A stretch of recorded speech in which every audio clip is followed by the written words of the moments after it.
Hello guys, luto-luto na ulit tayo ngayon dahil tag-ulan, malakas ang ulan. Ayan na napili kong biling ulam. Sinigang na pig.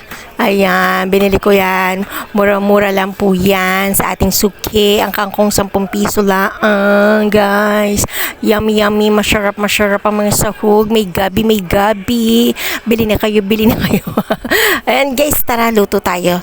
Ayan, ginisa-gisa ko na siya. Masarap ginigisa.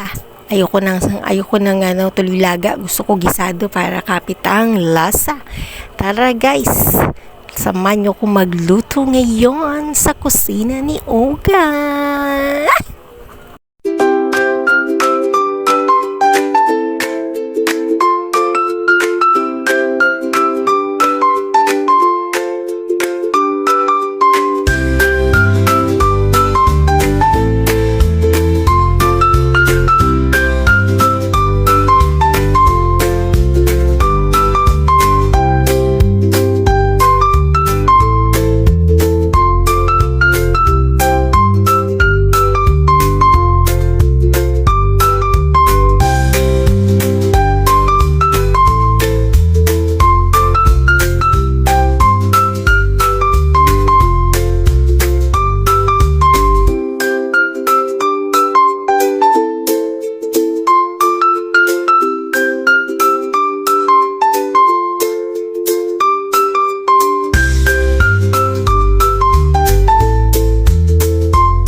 Kakain na kami. Ayan, may sili, syempre.